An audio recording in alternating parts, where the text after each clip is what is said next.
every day. A little bit's just your way. Like a few runs through your brain. Like a toad on a train. Well, it's the only thing she knows. The only thing she knows. The only thing she knows. Said it's the only thing she knows. Got up on the wrong side and I'm getting burned again. That grass is looking brown today. Well, it's the only thing she knows. The only thing she knows. The only thing she knows. Said it's the only thing she knows.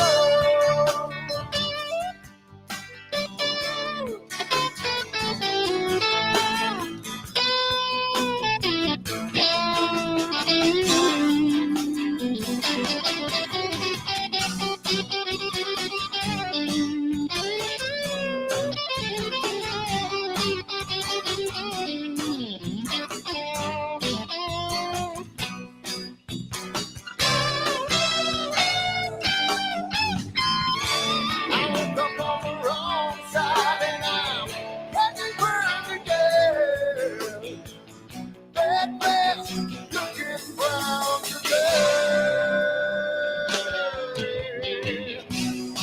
Said it's the only thing she knows. The only thing she knows. The only thing she knows. Said it's the only thing she knows. The only thing she knows. The only thing she knows. The only thing she knows. Said it's the only thing she knows. She knows. She knows. She knows.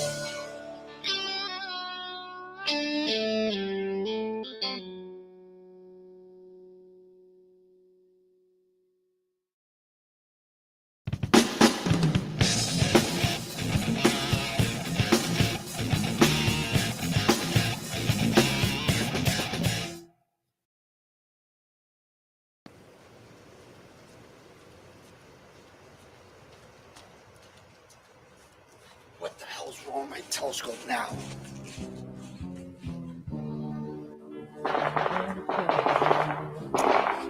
Damn, what's wrong with this thing?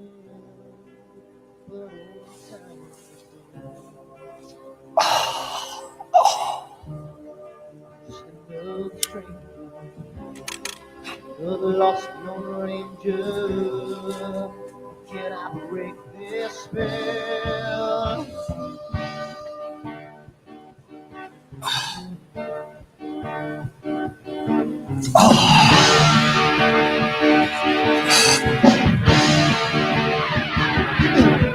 I do one thing right, do I make two things wrong?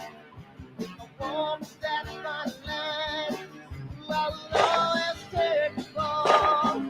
If I just do left, I can hear from the right.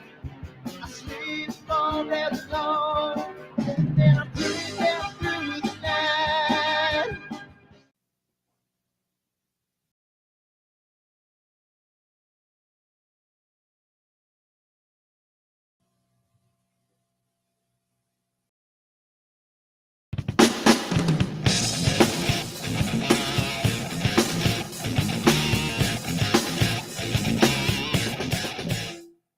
I've seen a lot of bankers, and I've seen a lot of cops.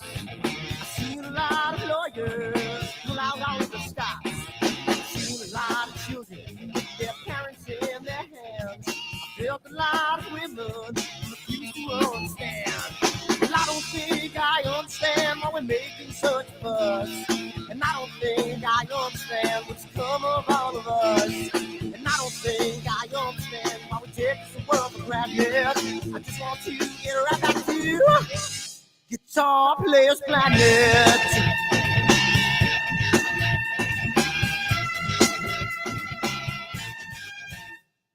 You see it in the papers, you read it every day. The riots and the fires going on in South LA. The muggers and the government, they're all wanting the same thing. They take you for your money, whatever else spring. And I don't think I understand why we're making such a fuss. And I don't think I understand what's come of all of us. And I don't think I understand why we take this world for granted. I just want to get right back to Guitar Players Planet.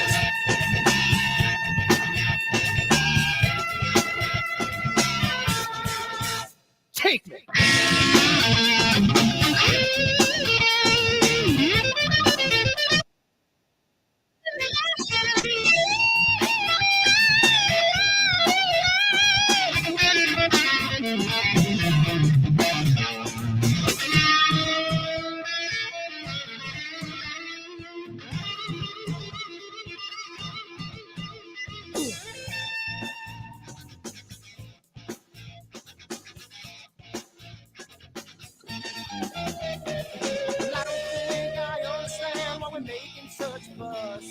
And I don't think I understand what's come of all of us. And I don't think I understand why we take this world for granted. I just want to get right back to Guitar Players Planet. Guitar Players Planet. Guitar Players Planet. Guitar Players Planet. Guitar Players Planet. Guitar Players Planet.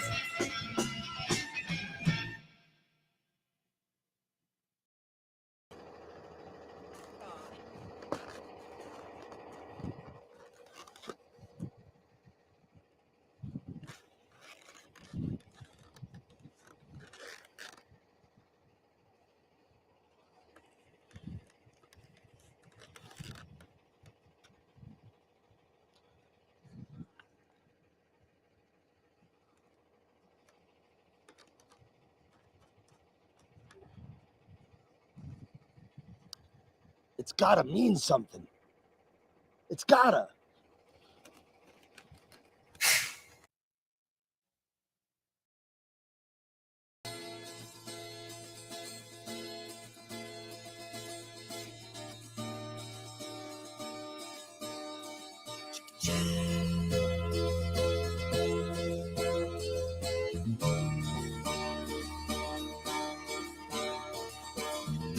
Sunny skies, the smell of palm tree air. Looking back, I could never feel fair. The way the music has touched my soul, the way that the South holds its control. But I've got a new way to choose. I'm gonna start running back to the lands of the new. Oh, na na na na na na.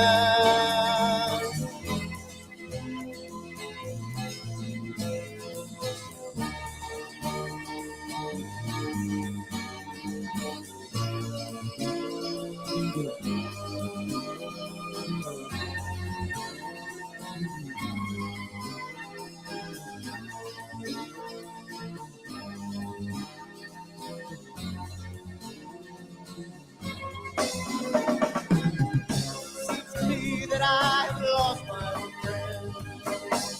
Catch the sunset off the highway again. Then I get lost on a long summer day. I must go back before it's too late.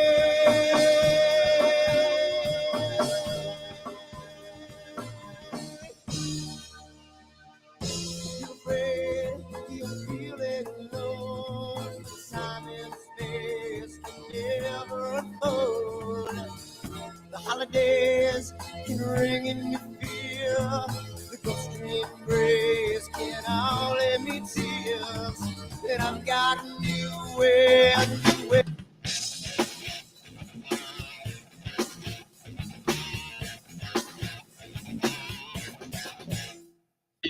Zero. Hey, what do you say? What do you do? What do you do? What do you do? Hercules, Hercules, Hercules. Oh, Sherry. Peeps, what up, Astro Peeps? How's it going? We are here again on another Wednesday night on AstroWorld TV, and we are chilling out here tonight. And I'm not in my normal AstroWorld garb. I just got out of my massage therapist, so I got a nice massage for an hour, and I rushed back home. So that's why we're a little late. So sorry about that. He had Natasha Romanoff tonight. Nicey, nice. It was wonderful. Magic fingers. Oh man, it's not even the magic fingers. You know why? Because she uses her elbow. She's like, and like grinding the whole thing and everything. Full shiatsu.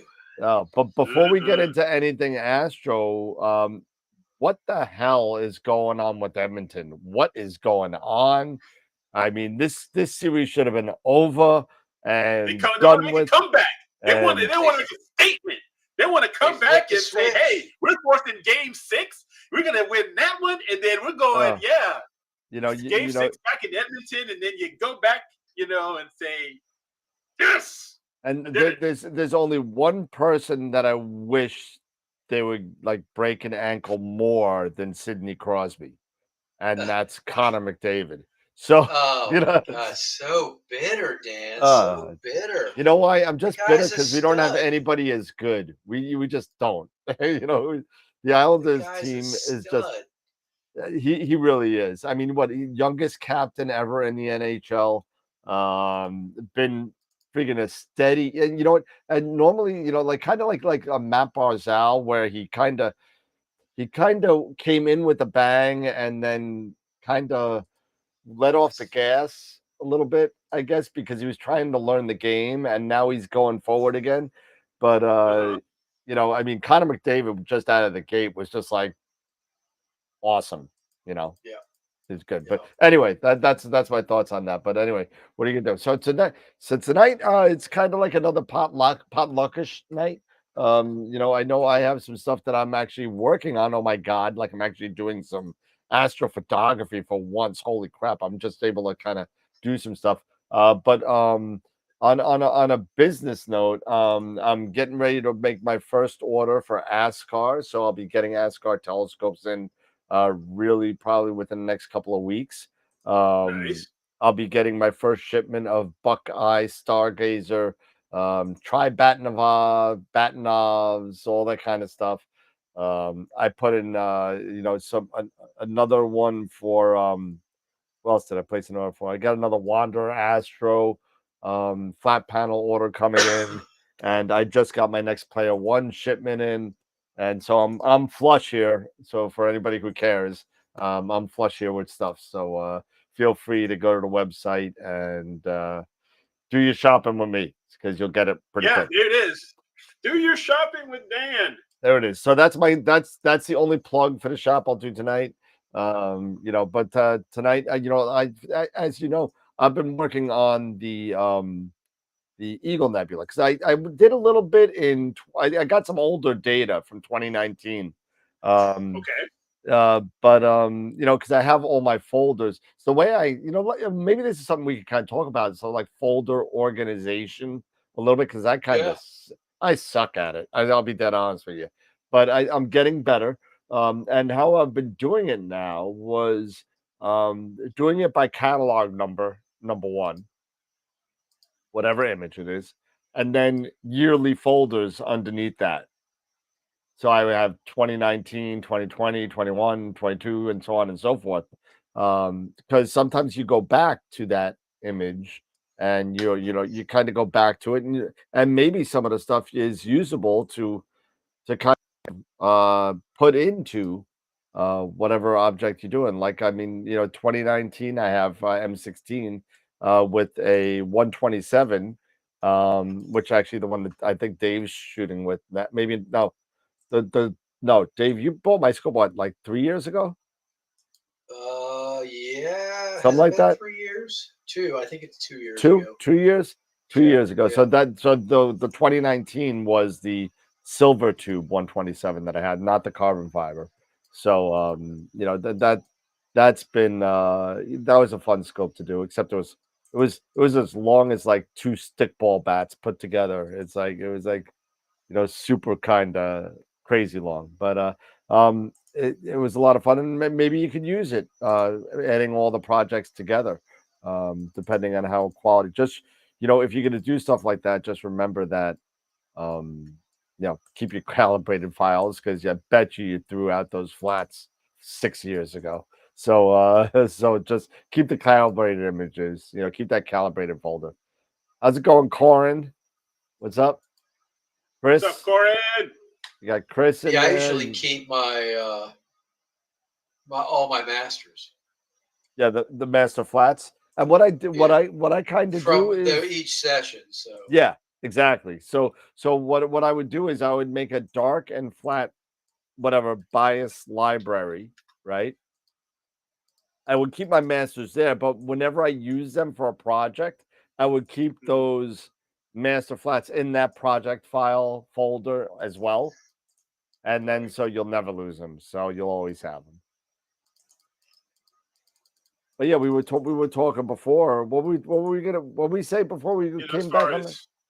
Yeah, you know, about a little bit of organization, like how we set up things, as well as, you know, you getting started. You know, you said you hadn't done any processing, and now, you know, you were planning on doing some, and I'm about to do some.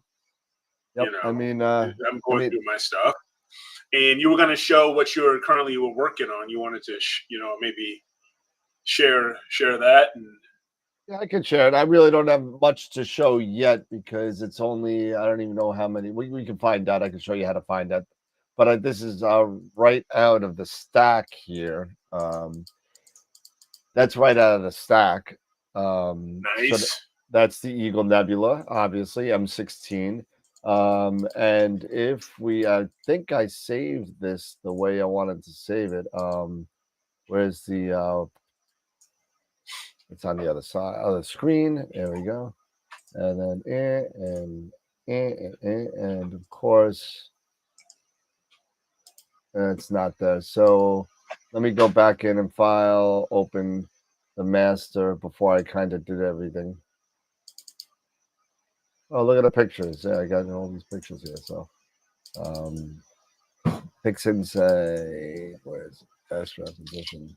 I think it's like 88 times 2, so what's that, 176? So it's a little less than 3 hours, actually. And I didn't do anything. This is just literally straight. I've done literally nothing to it. I did the fast rotation and the stretch, and that's all I did. It's not even stretched yet, actually. It's actually that's still is it? It's just auto stretched. No, actually it's linear right now, because I turned off the yeah, it's actually linear. So I probably just stretched it to show people online. I'll go back to the master. If I open the master, I'll open again. This is how I do things. Processing M16, and then my master. See, I did that might be the JPG. So if I do the master light, is this it? Auto crop, there it is. So here is the unstretched version of it. Okay. And then if I go into the process and then the fit setter, it should have everything still there. There it is. Okay, so this is all my data here. So if you ever really wanted to kind of go in, if you had never really looked into this and what is here, it has all your information here. It has your exposure time, what channel it is, what camera, anything you had saved. There's my focal length, there's my object number. And if you kind of go, not a lot of people go down past here, but if you go down past here in the history, you can find how many number of images are here. So this is 83. 2-minute images, so it's 166 minutes, so just shy of just a little bit more than 2.5 hours. Okay. And you can go down and kind of take a look and see what you've done to the image already and what your image into settings on that. Anything that was done to the images in the history. So if you ever wanted to kind of take a look.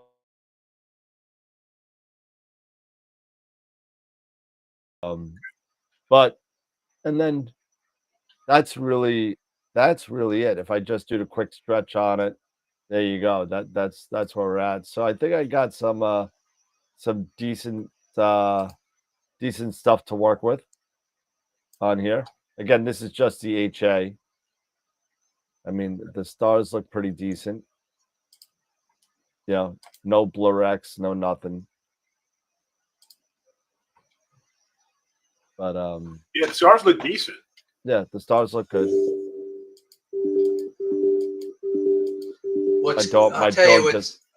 I've seen where people have that image of the eagle turned sideways. They call it the Cosmic Queen.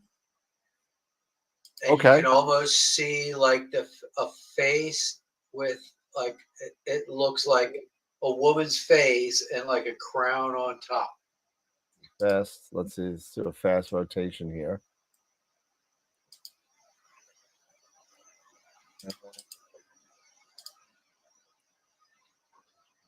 Yeah, whatever. That's fine. Why do they put the no on the left side? That's the kind of things that's the kinds of things that piss me off. I'm sorry. I know. You know, yes, that's what I want to do. I want to do it. I want to flip it. Why is it thinking so hard in the rotation? Probably because I'm running the show at the same time. Yeah. You know what, Dan? You were talking. Remember, you were talking a little bit about Sky Tools with me offline a while back, and how yours kept crashing. Now mine is doing it. I think you jinxed it, man. I don't know what it was. Literally, I was playing around with it. I said, let me get back to using it because I really like the way it tracks, you know, the exposure and your projects. Yeah. But the whole thing is like kind of. I'm trying to see. It actually switched over. So let's see. Is it this way or the other way? Hold on, let me see. Yeah, that way. So you kind of see her head's kind of tilted back, and where the like the loop is, you can see like her lips up here. Her nose comes down, an eye. What, like this? The eyes and a mouth, kind of. Where's your cursor? What the heck? Yeah, so the eyes. Yeah, that's the eye up there. The eye it's like here. A profile. It's like the profile. So that's her yeah. eye. So here's the then profile her nose here. comes down. Her lips. What is this though? I don't know. Is she blowing a bubble? But it looks like it looks like on her head, like she's got a crown. Here's the eye, and the eyes like closed with the eyebrow. Yeah, here's the crown coming up. Yeah. And now she's sticking her tongue at Eric, telling him the fuck. No, sorry. But here's like the mouth. I could kind of see. Yeah. You know what it kind of looks like? It looks like the evil witch from 101 Dalmatians from the side. Oh, Cruella de Vil? Yeah. No. Is it Sleeping Beauty? The one with the black? Sleeping Beauty. Oh, Sleeping Beauty. Malevolence. Yeah, Malevolence. Yeah, Malevolence. Kind of look like that. Yeah. I can see that. Yeah, I can see that. Yeah. I can see that. Pretty well. Okay. I still want to know what this is. So she's saying she kind of looks like Angelina Jolie. Yeah, no, the cartoon version is. Oh, the cartoon version. Gotcha. It wasn't Angelina Jolie. Well, I guess she did do the movie Malevolence. She did the live version. movie. The movie Maleficent. Yeah. So okay. There you go. All right, I can definitely see that. That's Tom saying. Let's have a poll: wart, nose ring, or snot bubble. There you go. I go for the snot bubble. That's definitely looks like a snot bubble. AZ's, I vote snot bubble. Yep, I vote snot bubble. Yeah, Mikey goes, so it's not snot bubble. It's just at the right spot. It's like right there to be a big. That's a big snot bubble. Let me tell you, she must have been like having a bad allergy season or something. But yeah, so that's what I'm working on. So what now let's talk. This is what we were talking about. Actually, we were talking about ways to acquire images. That's what we were talking about before, right? So offline, we were talking about, because we were talking about, what do people do out there? Let me know. And I'll start a poll. Do you go LRGB in sequence, or do you go one night L, one night R, one night G, one night B? So, or HSO, or whatever sequence you do you do one filter a night, or do you do all filters, and just go through a sequence? So I'm going to start a poll, and I'm just going to do in sequence or one at a time. And let's see, start a poll. Because, one thing that, looking at Sky Tools, what they do and what it's programmed when you're doing a project, what it can do is it would recommend the best time based off of the target's position in the night sky and the atmosphere, or where your telescope is possibly going to be positioned at. It'll tell you, hey, this is the best time to utilize this filter, right? Yep. Because maybe if your target is at its highest point, it may tell you do blue for an hour or two. Yeah, so it'll tell you run blue for like an hour or two, or whatever the length is, because as it's the highest, at its highest point, that is the best time to get the data for that particular filter. And then it'll tell you, based off, if you're doing luminance or whatever, it will give you better times. And sometimes it'll even break it apart. Say if you wanted to do LRGB in one night, it can even say, hey, we're going to do at this time for, depending on how many hours of imaging time you have, we're going to do L, from this point to this point, the next filter between this point and this point, and it'll choose based off of the time and the position of your target in the night sky. When is the best time to choose to move from that filter to another, or use this filter, which I think is pretty cool. Yeah. If I could only get a darn thing to actually work, that would be great.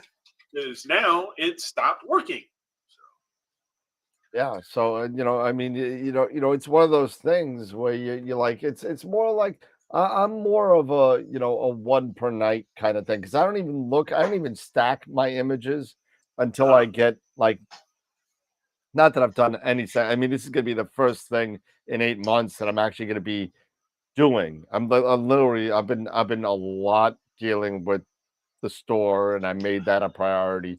But now it's starting to, I'm getting in a rhythm that I could actually do stuff at night, that I could kind of get stuff done, and be able to kind of image and do what I need to do at the same time. So what I'm really hoping is that things happen relatively soon, where maybe we could sell the house, move to a different area, get maybe a little bit bigger of a backyard, and put a nice sky shed roll-off roof with a Dark Dragons motor on it. That'd be nice. That's my plan. So that's my plan. I want to have a 2-pier shed, and then take it from there. So all I gotta do is I would replace my my current pier, with a new pier, maybe like a nice Pure Tech or something like that. You know, maybe, okay, an actual steel or manufactured pier. Oh no, this is steel pier. I mean, this is it is? Okay, my pier is solid. I thought it was concrete. I thought you did. No, it's on a concrete block, but I mean, Yeah. you know, it's a steel pier. But the whole thing is that, like, you know, maybe I could kind of, you know, even though it probably won't work, but I could add it to the price of the house and say, hey, listen, you want, I'll set you an entire telescope setup for you, Right. and throw it out there for you. But I don't know. They probably won't want to do that, but whatever you can do. But I would like a 2-pier setup, one that I could use for testing, right? Yeah. And one that I could use for me, you know, and never touch it, you know, and when I'm not testing, I could use one for, let's say, deep stuff, like, you know, with a 9 1/4 or an 11 on it. Yep. And the other one with the astrophysics. Gotcha. Be done. You know. But that's my plan. I mean, that's what I would love to do. You know. Hopefully that happens soon, because, you know, listen, it's not that expensive to make a roll-off roof. It really isn't, in the grand scheme of things. It's not No. you know, just like what we all do. We all do these things in baby steps, right? We don't buy $20,000 worth of equipment at one shot. You know, it builds over time and it upgrades over time. And, you know, you start with them. Hopefully, if you do it right, you start with the mount. You know, you buy the nice mount first, and then you buy the scope. I'm getting some feedback from somebody. Yeah, I don't know what that is. Let's see. I'm going to start meeting some people and see. It's not that. Eric, it's you. It's me? Yeah, it's definitely you. I mute you, and it's fine. You're muted right now, and we hear nothing. Now it's like, oh, dude, yeah, you got to turn that off. You got to reboot or something. I don't know what it is, but that's literally like. Okay. Well, it's like, I will be more than happy. Oh my goodness, yeah, it's pretty bad. You are so. I'm not even kidding. Okay, I will reboot. That's fine. Oh no, just like go out and come back noises. in. Yeah, just go out and come back in. It's always Eric. He's making fart noises. Yeah, sometimes something's with his audio. So I just purchased, and Eric's gonna help me out hopefully tomorrow. If he's working, he won't be helping me. But I bought the oh, he's back. Hold on, How about that? Yes, That better. Perfect. It's Yeah, better, thank you. So guess what's coming tomorrow? What's coming tomorrow? The Dream Pro. Oh, the Dream Machine, nice. The Machine GM Pro. Okay, then I'm gonna have then you and I are gonna have to do. We're gonna have to do a little work, you know, so I can. I got the spot in my rack ready to go. So nice. all it's got to do is I just got to slide it in. Slide it in and start get your account set up and all that stuff. And then I already have a Ubiquity account because I have the Unify 6 outside. Okay, that's right. Yeah, that's right, because you've got your AP and everything. So yeah, no, we can get rocking and rolling, bro. So yeah, I definitely need help setting that up because I know nothing about the Ubiquity software, and you do. So yeah, well, I don't know a lot, but I know enough. I knew enough to get no matter what you know more than me because I know completely nothing. So, you know, I mean, I'm sure I can figure it out, but you know how it is. Even it is with astronomy as well. You know, we all know, you know, at least most of the people out there in astro or, you know, astronomy, visual or astrophotography, and feel free to chip in on here. 99% of us consider us some sort of tinkerer. You know, we like to mess around with things and possibly break them and fix them and have extra pieces. But so we consider ourselves, so we can all figure things out eventually. But if you know, and this is where pride kind of gets in the way, where I'll figure it out, no problem, and it takes me 6 months to figure it out when I could have just asked either Dave how to build a car or Eric how to to deal with some networking situations. You got to kind of surround your people with people that are, everyone has their strength, everyone has their own weaknesses. So, if you have friends that are smarter than you in a certain criteria, then ask. Don't be afraid to ask. No one's going to think you're stupid.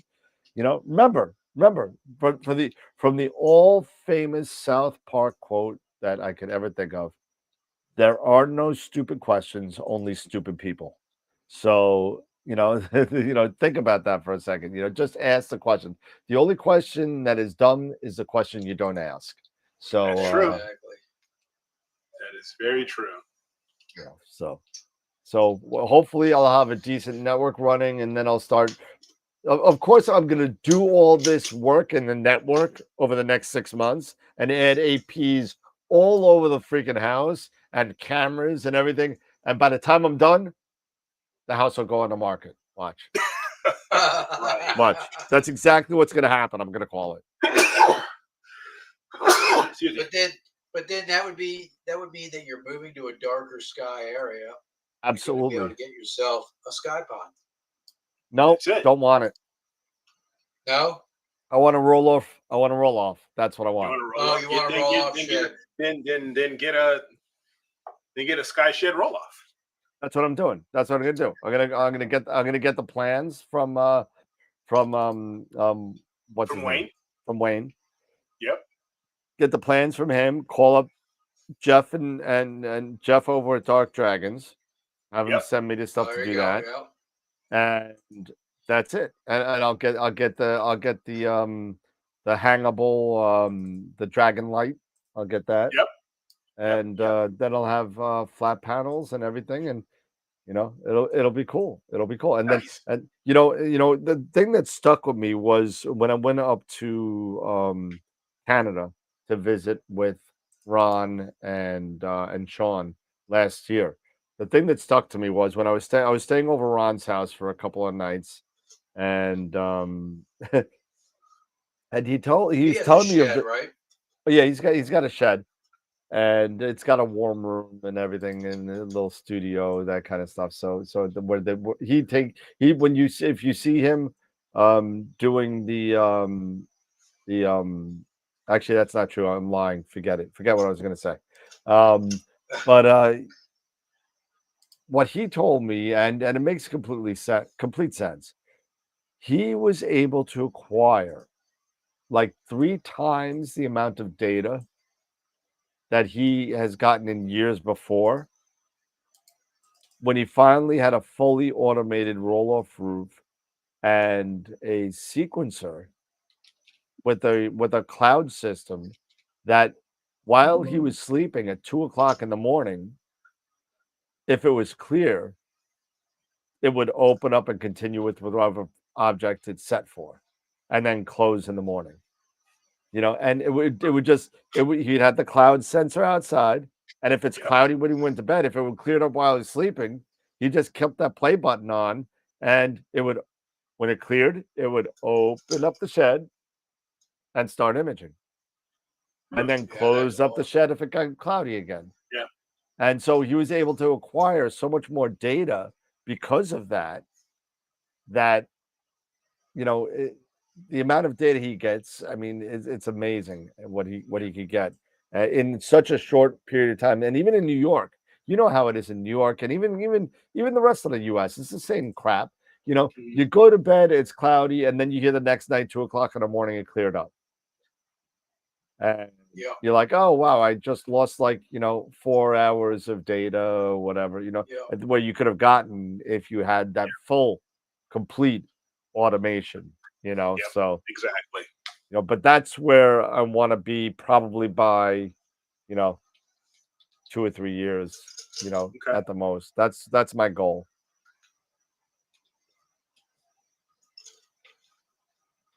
Yeah, Tom, I heard about that. And there's a couple other ones, and there's another one that's selling peers. Somebody gave it to me. I believe it was a customer of mine that they're selling peers for $200 a month in Texas. And I'll tell you what it is right now because it's amazing. Let's see. It's on my other phone. I'll get it, but there's a place in Texas. Depending on the size of the pier you want, it could be as low as like $150 a month. All you gotta do is you get your equipment down there. There's on-site tech. Are you talking about who was it? Bryce? No, it's in Texas. No. This is in Texas. Because I saw something The on guy you're thinking of is in Bray Utah. Falls. Bray Falls. Yeah, Bray Falls. It might be. I you know what? Let me go and get my other phone, and I'll get it. I'll get it for everybody. Hold on a second.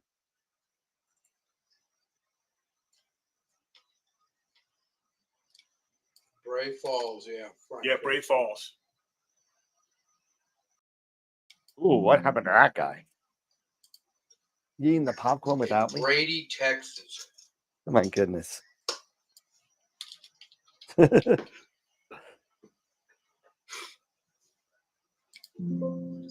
isn't that the whole thing with the guy in Utah sets up those, and you can put your equipment in his stuff, and you basically have everything goes on for them, and it'll open and close when it's clear. Let me see if I can find it here. Starfront Observatories, it's called. Okay. And the website is starfront.space. Space, the final. I don't know if it's Bray Falls. I'm not 100% sure. But $199 for a light, which it goes from a 4-inch refractor to a 10-inch reflector. The standard is $299, which is a 5-inch refractor or a 14-inch reflector. Okay. The heavy is a 6-inch refractor for $399 a month. But still, I mean, so $399 a month. You know how much I pay for my storage facility? $329 a month. So there you go. I mean, it's pretty cool. I mean, and Texas has some way out. I mean, it's so freaking big. It's such a large. It used to be a damn country in its own right. It's bigger than some countries around the world. It is bigger than some countries, and it used to be a country in its own right and all that stuff. Like I'm saying. Well, I'm sorry. Some of the Texas people want it to be. So they've been trying to secede for. there's so many spots where there's Bordeaux 1 skies, Bordeaux 2 skies that you can absolutely put a remote observatory somewhere down there. Yep.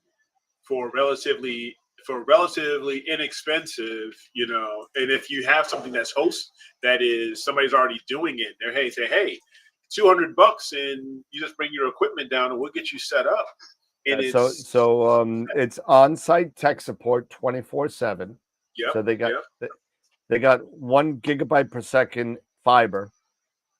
200 to 220 clear nights a year, Bordeaux 1 skies, and climate controlled buildings. Wow, Bordeaux 1. So, I mean, again, it's called starfront.space. And we just got verification in the chat that is the Brave Falls project. It looks pretty cool. Looks pretty cool. So I'm looking at the we're within the margin area here in the poll. 57% do all in a sequence, all filters in a sequence, and 43% are doing 1 filter per night. So I mean, and that's with 14 votes in here in 17 minutes. So pretty interesting. You know, I like to do one channel per night. I'm not, you know, I kind of like doing that. Just get, you know, one channel or keep on doing that channel for multiple nights until I'm done. Right. And then I kind of start because I don't, like I said, I don't look at data as far as processing on like a narrow band project. I probably don't look at it until I get at least 15 hours total integration. And then I'll start kind of playing with it a little bit. And taking a look and see, and then I'll go, you know, 5 to 7 hours. You know, maybe I'll do a 2-2-2-2, like a 2-2-2, and add it in and see if that makes any, you know, progress in resolution and signal. And then I'll sit there and keep on going until I say, all right, well, that's enough, and then I'll finish processing. You know, it's one of those things where it is, you know, artist from the artist's perspective, how far you want to take it. I mean, there's nothing wrong in doing a 35, 40, 50 hour image project. There's nothing wrong in doing that. But in certain areas of the country, like New York, you know, where you get maybe 100, 120 clear nights a year. Extended database installation completed. Thank you for that. Installation complete. That's good. That's good to know. But you know, you got to kind of cut your losses. So I mean, you know, it depends on your area. You know, sometimes like Mark Ellis in the middle of the Arizona desert, right? Gets, you know, 250 clear nights a year or something crazy. Well, yeah, but a lot of those nights it's still 100+ degrees out at night. Absolutely, yeah. I mean, it's not, you know, it's not you know, it's not the prime conditions that you kind of want to be in, but he still gets those clear nights, and even if you take all those out, he's still at like 170, 180 clear nights a year. Right. You know, and they're still, you got to remember that those are still 90-degree, you know, nights. But I mean, AZ4 300+ nights a year, but the low is 95 during the summer. So I don't know. Maybe you could chime in, AZ, on how that affects your imaging. Do you even bother imaging when it's that hot? And if you do, where do you get the camera down to as far as a temperature is concerned? Because most cameras, usually the most I've ever seen is -45 versus ambient. So if that's the case and you're at 95, you're only getting down to 50. You know, so I don't image till September. September. Wow. So he pretty much stops for the whole summer. He doesn't do anything. Yeah. Wow, that sucks. That sucks, Kyle. That really sucks, dude. He stopped in May. So May to September, that's 5 months. It's kind of like what I did this year, though. So I didn't do anything for like 8 months. East Ohio. No, but I went through there. I went to an observatory in Lima. I forget the name of the observatory over there, but I went over there. And then in Eastern Ohio, on my way to Chicago, I don't remember where I stopped, but I stopped somewhere, some park. I'm not sure if that's what it was, but I definitely went over there. It's pretty darn dark over there. Yeah, too hot for my equipment to observe. Yeah, no, I don't blame you. No. They don't even let you golf. No. I was actually looking at the weather in New Mexico, thinking about planning another trip out there. But this time I want to go maybe up towards the mountains to get it to a higher altitude and everything. And even right now, I was looking at it. It was like it was 75 degrees. You know, I was like, that's what I'm talking about. You know, 75 degrees at night. You know, the lows are, Night. 2 o'clock in the morning. No, during the day, and then the low was it's 50. gonna get cold at night, man. And then the low was like at 50. Oh, that's not horrible. That's not horrible. So that's not horrible. And I was like, you know what? That would be nice to, do something, if you could get that, in general, for your summers and stuff like that, being, of course, you're in that altitude, you're in that higher altitude. So yeah, it would be great. No, I know I said this before, probably on some show somewhere, but I'll tell you, I'm done with the camping. I'm done with the staying outside till morning, all morning. Freezing my what's off. Your cojones. Hey, Rock, you know what cojones is? What, Corey? What? It's Spanish for Italian nuts. but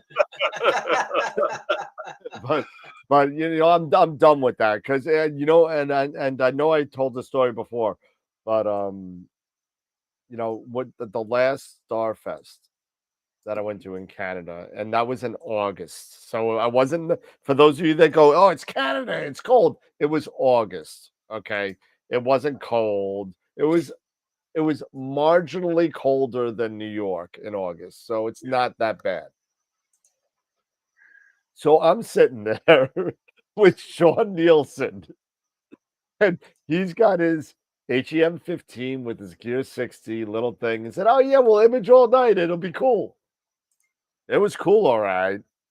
It was friggin' frigid. It was frigid, and me and him were looking at each other, and this was the first night of Starfest. And we were like, yo, we're not doing this tomorrow night. We're gonna go bother Ron, and we're gonna image at his house. And we're gonna go inside, and we're gonna have whiskey, and we're gonna chill out and go to the bathroom when we want and go to sleep when we want. So, and I said, and I went up to Sean, I said, we're at the age now where, we're in our early 50s, whatever. And we have the means to not have to be doing this anymore of sitting outside freezing my cojones off in August in Canada. I mean, it was literally I had to give Sean like 2 extra blankets from his car, and he looked like an old maid. I wish I had a picture of it. It was over his head, and he had like the little icicle on his nose and everything. And I looked at him, and I felt so bad because this is all my idea. He would have never done this. And yeah, let's go image instead of doing it right from his house, which is 45 minutes away from Starfest. So it was marginally different skies, not enough to go through that torture of that. I will never do that again. I said, let's do an RV next time, right? So I said, you know what? I started to look on these companies like Easy RV and Cruise America and a couple other ones. And you know what? I'm like, this is ridiculous because they want a lot of money. No, it's not even the money. The money's not that bad. It's no more than a hotel. Okay. It's no more than but you got to remember, you got to do it with 3 or 4 people. So, if you do it by yourself, it'll cost you $1,000, $1,500 for the weekend. But if you do it with 3 or 4 people, now it's down to $250. Yeah. And now it's a hotel, right? And it sleeps 8. So you do 4, you're fine. Even if you stink or snore, you'll be fine. You can get, that was one of the requirements if you got the RV with me. You can't stink and you can't snore. So, only I could fart and snore. That's it. So that being, but the biggest issue was they wanted like an 8 to 14 day advance of cancellation. Oh, really? So how am I going to know what the weather is going to be like 8 days, even at the lowest amount of days, 8 days in advance? I got to tell them, go ahead. I'm sorry, I'm not driving out to Cherry Springs 6.5 hours on a cloudy weekend just to hang out with people. I'm sorry, I'm not doing it. Yeah, no, that's it's too unpredictable. Weather can be too unpredictable to do stuff like that. So now I'm looking at putting a trailer hitch on my RAV4 and maybe getting a teardrop or something like that. Yeah, there you go. Get a little teardrop or a little pop up, and I looked at the pop ups. I like the teardrop because I can put stuff in there.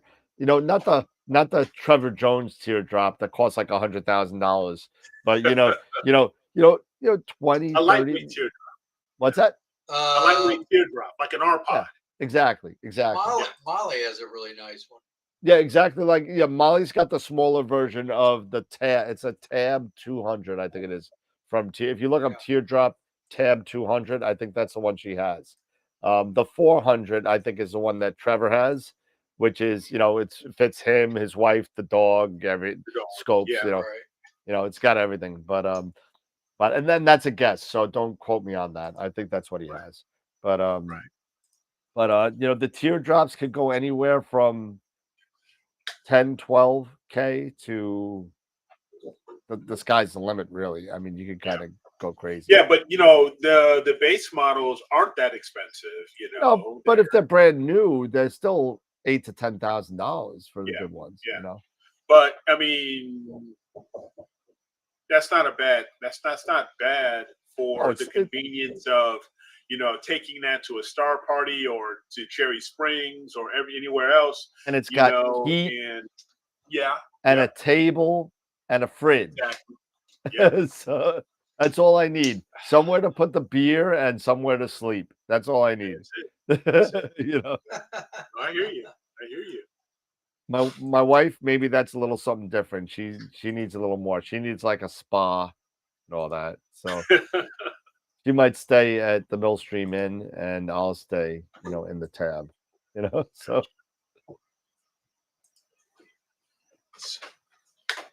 oh no, yeah, George, you're right. I mean, I'm a little bit claustrophobic, but I've been in the teardrop. It's not it doesn't affect me so much. But the thing that will affect me is this, and this is what affected me the last time. I know I'm yapping and talking a little bit, but the problem with me is that if anything wakes me up while I'm sleeping, I am up the rest of the day. I can't go back to sleep. My brain starts going and it's nonstop unless I'm totally exhausted. I can't roll over and go back to bed. It's not going to happen. So if some idiot is really loud and yapping with his friends at 8 o'clock in the morning when I just went to bed at 6, I'm going to be pissed. I'm not going to get to sleep. I'm not going to be able to do anything. I'll roam around. Maybe I could take a nap later, but most of the times I can't. If the sun's up, I can't take a nap unless if I'm physically and mentally shot. Can't do it. Yeah.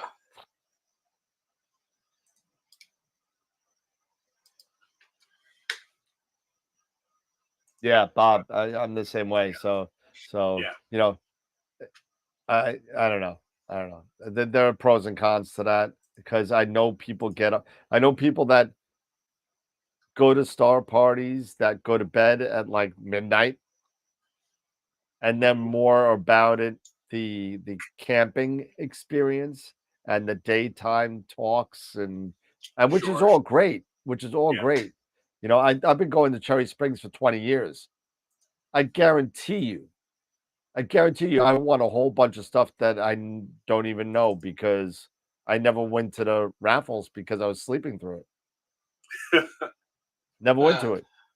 I would get dinner and go to the field, set up an image. Type deals. You have to be present to win type things or whatever. Oh yeah, no, they're tickets. So they call a ticket if you don't have it. Hey, if you're not there, they pick another one. They pick another one. Okay. Okay, well, all right. I just reinstalled Star Tools. That's why my computer sounded like howl. Is that what you were doing?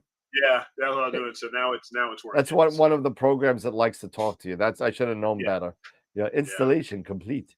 And so they should be. You got to change the accent of the woman that's on there. You could do that. Make it like Australian or something. There you go.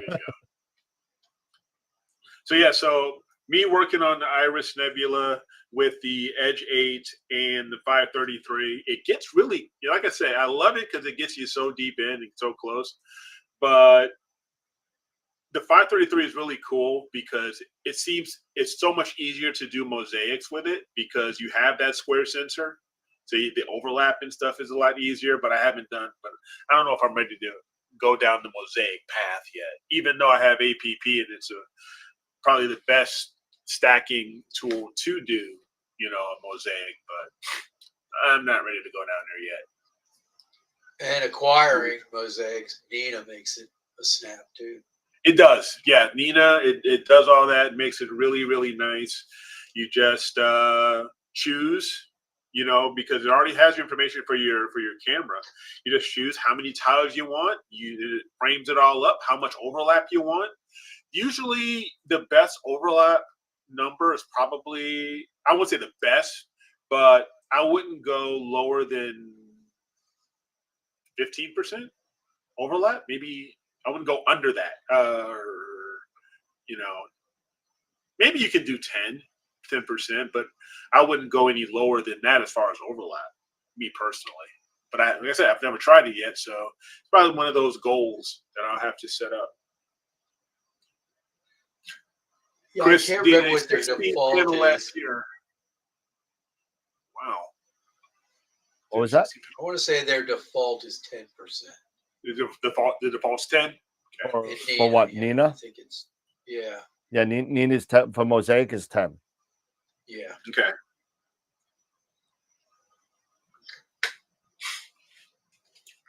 Hey,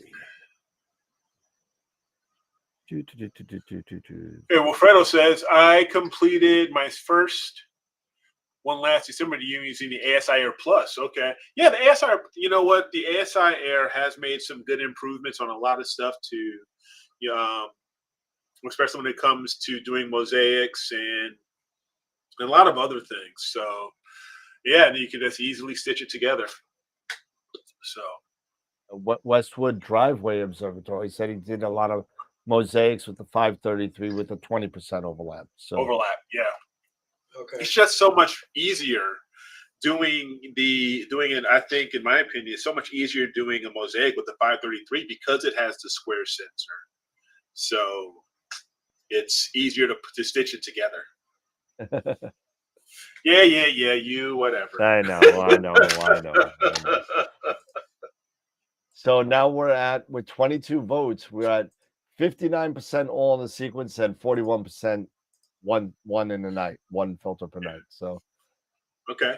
Now, but speaking of polls and stuff like that, do not forget we have the image of the week up. This time we have 4 entries. We have 4 entries. So let me actually hop over to get this, and I can share this.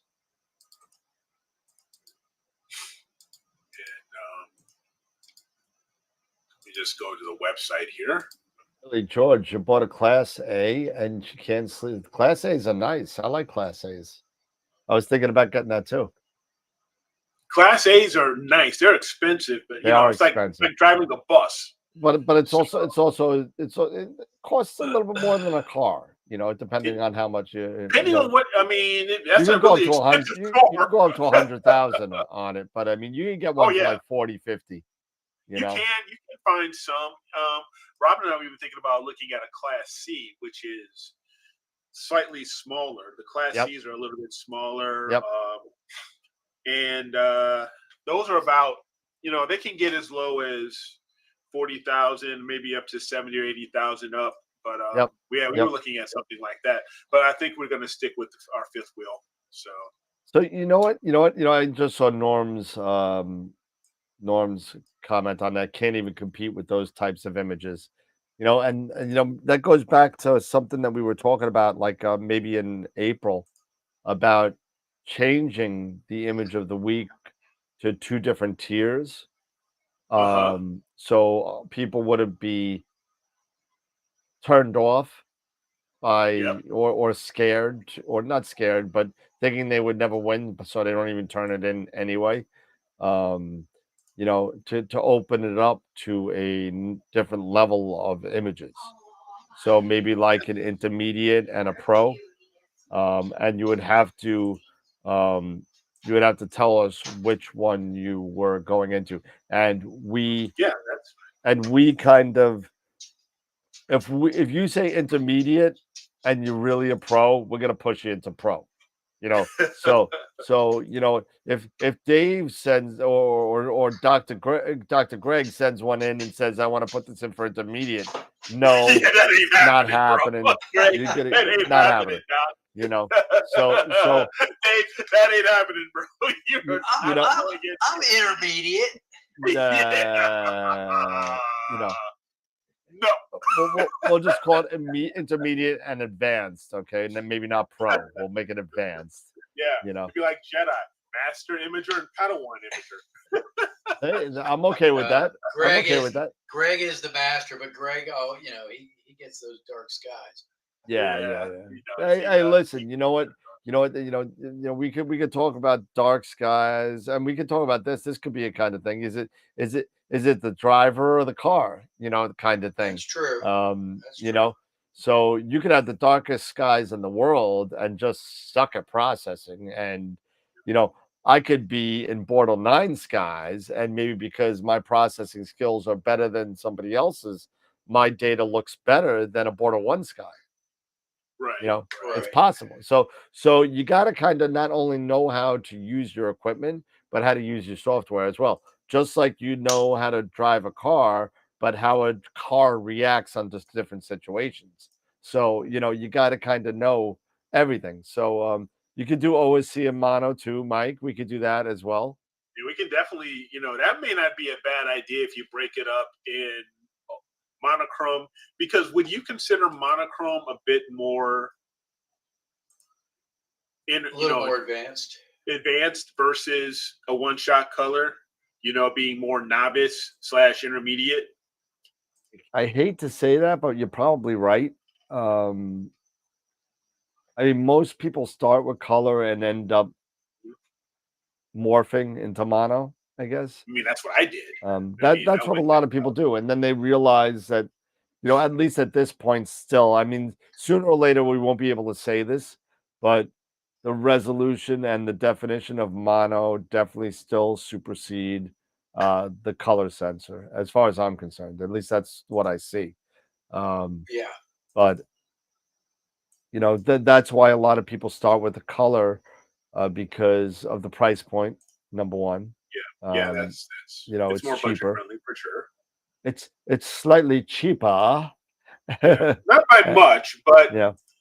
Not by much, but by a couple $100. By a couple $100. When you factor in filters and filter wheel, then you're talking, it is a bit more. You know. Yeah, because you're not just going to want to do mono. You're not just going to get a mono camera and start shooting. You know. Yeah. You can. Nobody does it. You know. Yeah.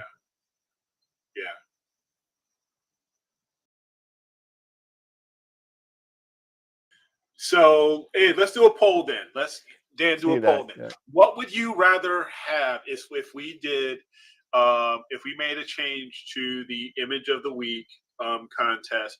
Would you rather have one-shot color or versus mono being your maybe novice and more advanced? Or would you just rather just say, this have a novice category and an advanced category? Which one?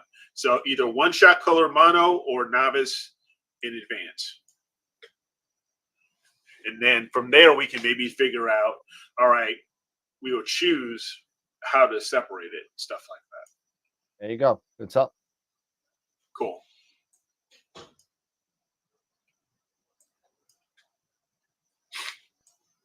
I would say 90% plus started OSC. Well, I could tell you I'm part of the 10%. Because also based off of your skies. Right? Let's just. But you have also been doing it for quite some time. Well, let's maybe that's not necessarily true because I guess when I really started, it was with a DSLR. Actually, it was with film, color film. Um, so I guess it was called. But by the time CCD came out, I never got a color CCD. I went straight to my S-Big mono, Okay, yeah. and then I stayed mono the whole time. And then only later on, when better narrowband filters came out, did I start buying color cameras to get color star data instead of doing RGB, RGB, RGB, RGB. And then I Yeah. was doing HAOS RGB, full, I was doing that kind of stuff, and it was a big disaster. So I mean, I did that. I went straight to mono, and then I bought a 294. Okay. I bought a ZWO ASI 294, and then I had a 183. Then I bought a different. Now I have a 2600. So I mean, there are different things to be used for with that. I mean, I literally only use color now for star data. That's it. Okay. 'Cause Yeah, even Norm, Tom's saying he started out with a QHY 9M, mono. yeah, 9M, Um, yeah. yeah, Norm he just started with a DSLR for a couple months, then he went mono. And So Tom DSLR about a month, then mono. So I mean, that is a normal progression, I guess, of the hobby or the lifestyle. yep, And same thing when you always get the scope first when you're starting. You always get the scope first, and everyone starts off with visual, mostly. Maybe not so much yeah, these days, but mostly visual, and what do you get? Well, there's really just one thing to get, and that's the Nexstar SE line, um, yeah, where you sit there and you got the best of both worlds. You got a scope with good focal length and is adaptable to starter astrophotography.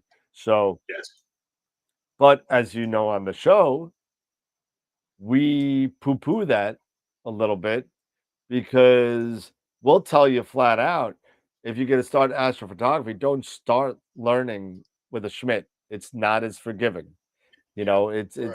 you know now there's two schools of thought to this, right, guys? So you could start hard and then everything else becomes easy after easier. that, or you could start easy and figure it as you go and go hard. So I did the same thing. I started with an 8-inch Schmidt Cassegrain LX200 GPS. That's what I started with.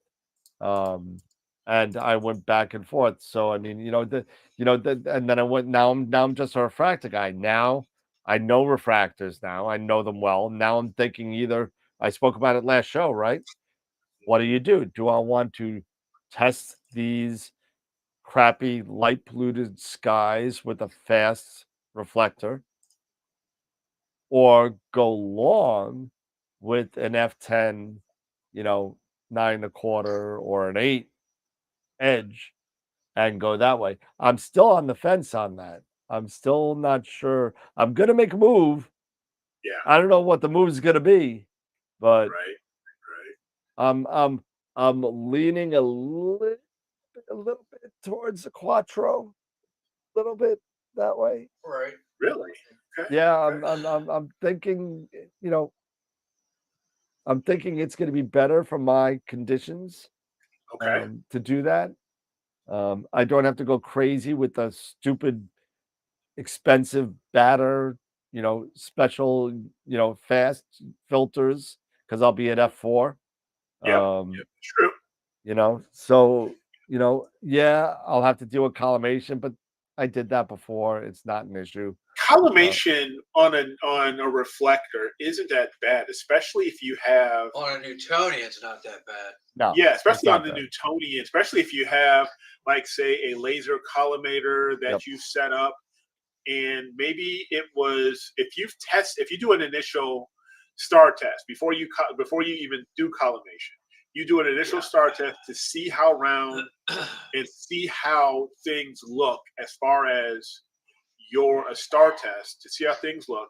Then go ahead take out, disconnect your either if you're going to do this visual or if you're going to use your imaging rig, take out your disconnect your imaging rig, put in like a Hotech, laser collimator, like the self-centering laser collimator or something like that, and then just mark it, right, as far as where that laser is, and then in theory, then all you really need to do is go back to that point. I know that's what I'm thinking about doing with my SCT, is get it collimated the best I can, and then point, and then get a laser dot, and just get a laser collimator, mark it, and then that way I can always go back to that point if it's ever really off. Yep. Yeah, I mean, you could definitely do that. Collimation is not hard. People, you say collimation to some people, and they get the heebie-jeebies and the willies and all that kind of stuff. It is not a difficult thing to do. Whether with a tri-bat, an OCal, a laser, like one of the not the Gerd Newmans, the Cheshire, the Cheshire. No, God forbid, I never use the Cheshire IP. I can't, because what? The Hotech makes a good. The Hotech. I can't believe I can't remember the guy's name. The guy with the gray hair. Howie Glatter. Howie Glatter. I met the guy. I can't believe I can't remember his name, but the Howie Glatters are great. I mean, if you can find them anymore, not the one that's made by Farpoint, the ones that are actually made by Howie Glatter are definitely a better. I've got one. I had one. I had one. I them. Can't find it. I don't know. It's been so long since I used it. I don't know where I put it. It's got to be in the closet of debt somewhere. I don't know. I just bought a collimator that's it's kind of like a Cheshire, but it has like inside the concentric rings. So when you look through it, well, that's good. Looking through it, it's like looking through a Cheshire, but it also has. It's got the grid, concentric rings inside that you're looking through as well to help line everything up as well. My problem with the Cheshire eyepiece, and this is just a me thing. It works. It's worked for years, and a lot of people will say that that's the way to go. That's the best way to do it. But I have a problem because my eye just goes crazy. I'm up and down trying to put things in the right spots and everything, and it's just give me a laser, and and then I'll do a star test. Now, laser will get me close. Yeah. Now, depending on, because now is probably a really good time if you have clear enough skies, and because we're going into full moons, probably one of the better times if you want to try to collimate to do it now at this time of the month, because if depending on your sky, you're probably getting maybe washed out from moon glow. But so I know for me, I'm probably after the show tonight, I'm gonna maybe go out, get the Schmidt pointed to a bright star, and go and then try to collimate it a little bit more, because it seems a little off. Just a tad off. So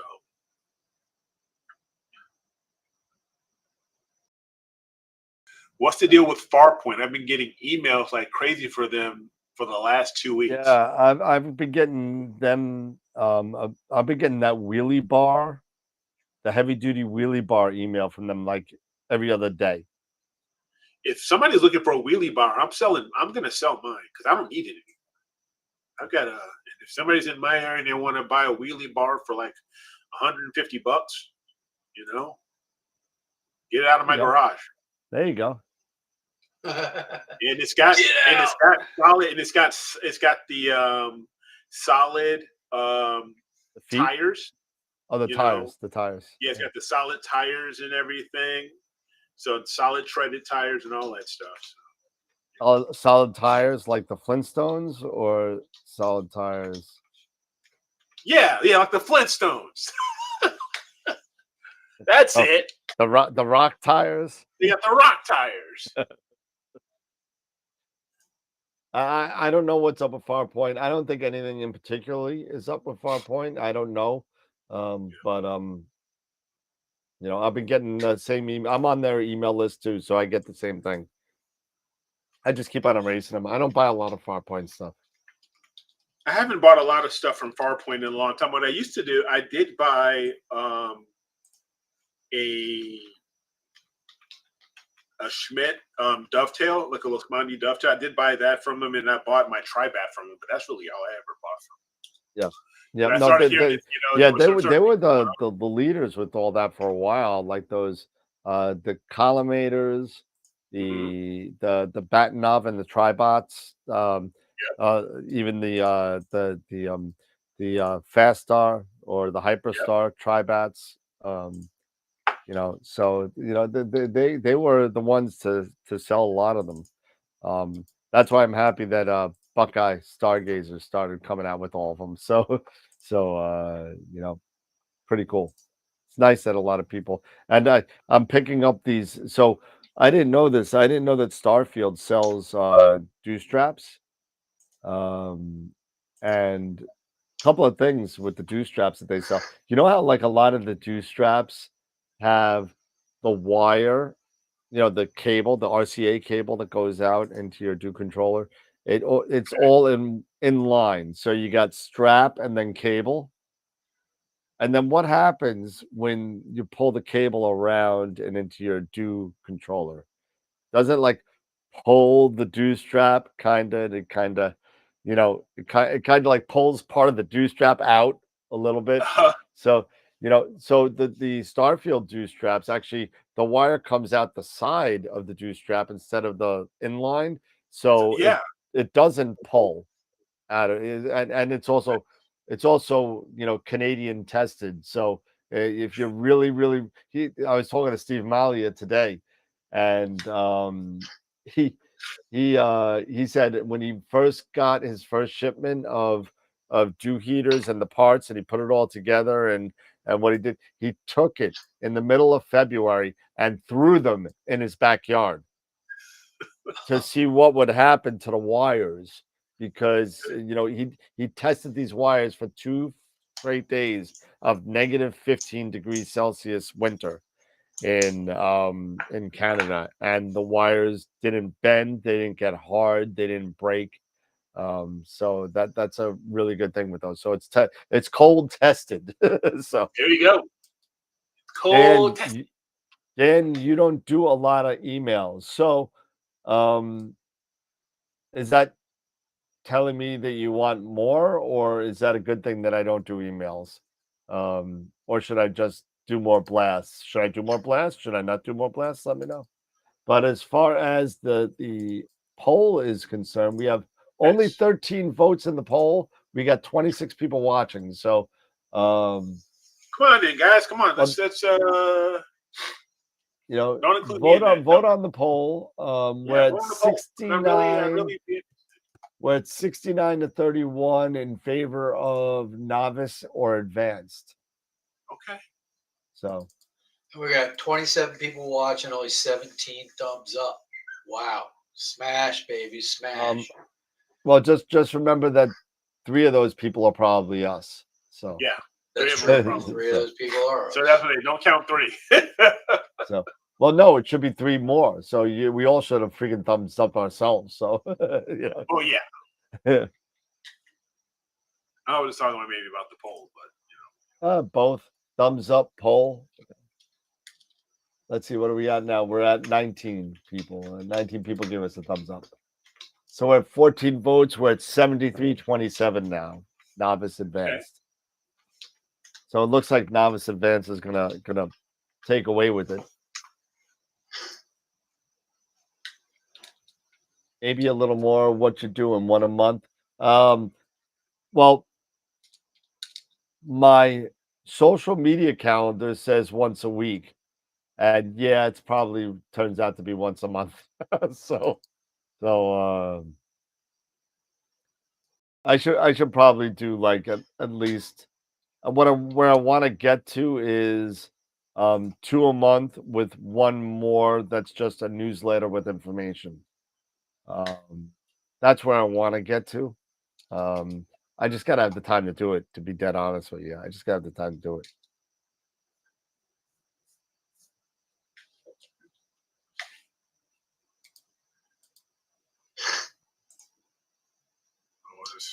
So back to stuff we started on. I started, visually. I had an 8-inch SCT, a Meade that I was doing visual with, which was great because the thing would reach. You could look at Saturn and Jupiter, and, all kinds of cool things. But when I started getting into, I want to take pictures. I knew I had to downsize, so I got the 80 millimeter Meade. And I bought a used 4,000 or the 8,000. It's the 6,000, Series 6,000. So, and I bought a used Canon 60D that I modified myself and used that for a little bit. And then I bought a 183 color and used that for a while. And I think after that,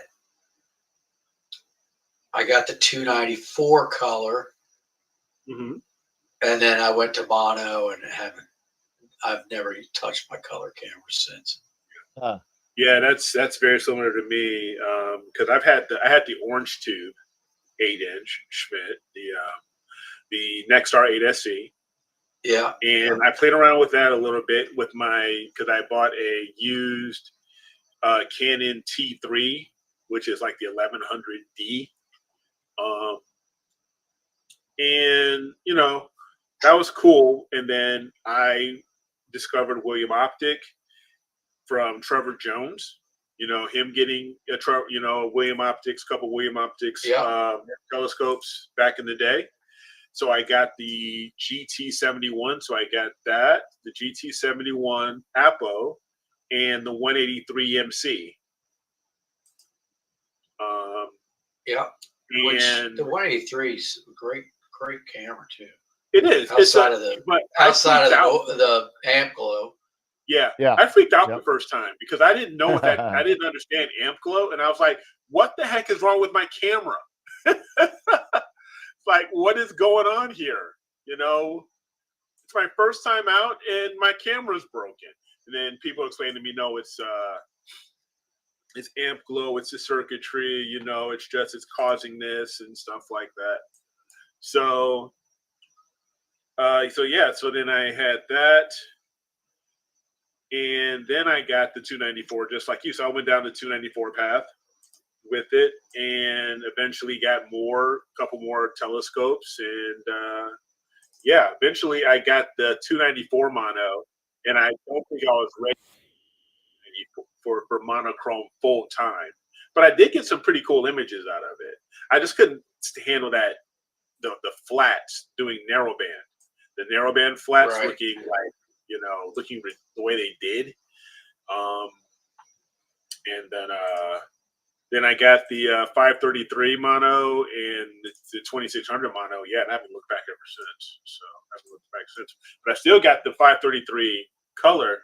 I gotta at some point, get the Rasa out and get it up and going. So. Yeah, I don't know which way I'm gonna go with this new project. I don't know what I'm gonna do. Yeah, Chris, you're absolutely right. The 183 makes you do calibration frames, so you learn quite a bit in understanding, the need. That's right. And for calibration frames and understanding. So it's a good teaching. It's a good teaching camera. You learn a lot, from using that camera. Well, if you back when that 183 was available, you weren't thinking that you were gonna, you just thought that was just a byproduct of doing astrophotography. You didn't think you were gonna have to. Well, you got to remember, amp glow has been around since CCD days. I mean, that's always been there. So that was a normal part of things until they came out with the BSI, the back illuminated cameras, and that was the whole thing. So but if anybody wants A183 that's set up with a red cat and ASI Air EAF and Deep Sky DAD focuser. I have the whole thing ready to go. Make me a decent offer, and you can have it in a nice personalized Pelican case, and it's good to go. So, just let me know. I have it all ready to go. It's a good loading camera. Wilfredo's got a good idea here. Star Walkie saying maybe in the future you guys could do a show on how to shoot mono.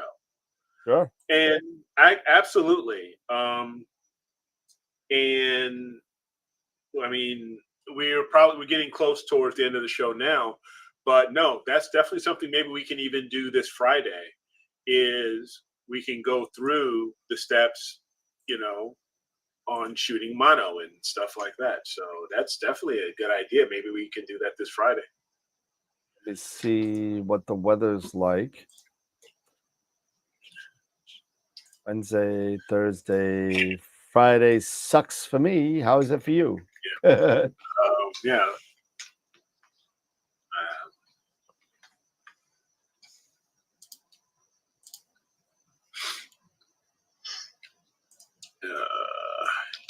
Friday is garbage for me. Yeah, I don't think, we've had some fair skies. It's been high cloud, Yeah, we've got clouds here too. We got some clouds here too. But I don't think that should deter us from just going through the steps. Yeah. Of doing mono. It's not difficult. It's just a little bit extra setup. It's really not. It's not horrible. So I'll be Friday actually looks good for me. Oh, there you go. So it's all on you, man. Yeah. I'll whip out I got the Carbon Star on the mount right now. Excuse me while I whip this out. Yeah, we've got some big clouds. I digress to my Blazing Saddles days. So no, let's plan on that. So this Friday we can discuss doing monochrome imaging and go from there. There you go.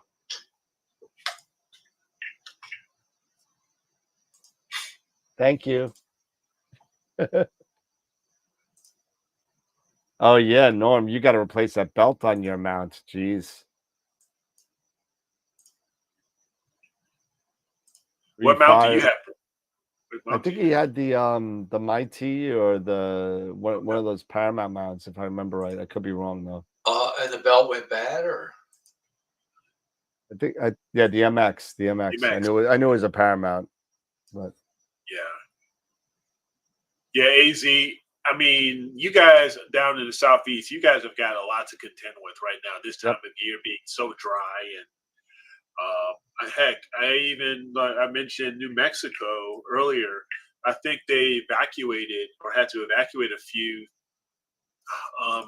in an area. I'm not sure where in New Mexico, but had to evacuate an area because of wildfires and stuff like that. So.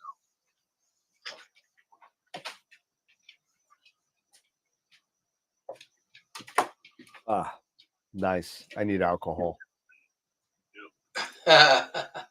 I'm off tomorrow. So for those of you guys that don't know, I usually have off on Thursdays. So I kind of, drink a little bit. There you go. Yeah, Tom, for sure. Thank God Canada isn't burning this year. Yeah, they're off cycle now. So so they're not burning things down. So that's a good thing. That's a good thing. Yeah, because that was rough here in the Midwest, and in the East. Yeah, it was bad. It was bad. It was really bad. That was really bad. I mean, there was like that one picture from New York City. In New York City, you just looked through it, and it was like red. Everything was red.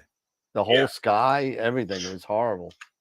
Yeah. They even told people to stay home from work, because you couldn't breathe. Yeah. It was bad. They're like, stay in the house. Let the smoke go by. Yep, absolutely. So make sure everybody votes for the picture of the month. Make sure you know what, guys, I know we only have so many people on the show, but definitely get out there, let people know. We got to find, maybe we even figure out a better way to maybe advertise the image of the month. Got to figure that out. Maybe putting it out there, maybe something on Facebook or whatever with all of the choices that are out there. Even, guys, if you have an entry, blast it out there on your Facebook post or whatever to, let your friends and family know that, hey, you guys have an opportunity here to win some money. Win some money and all of that stuff. So definitely get your friends, family, everybody involved. Have them go to astroworldweb.com/IOTW.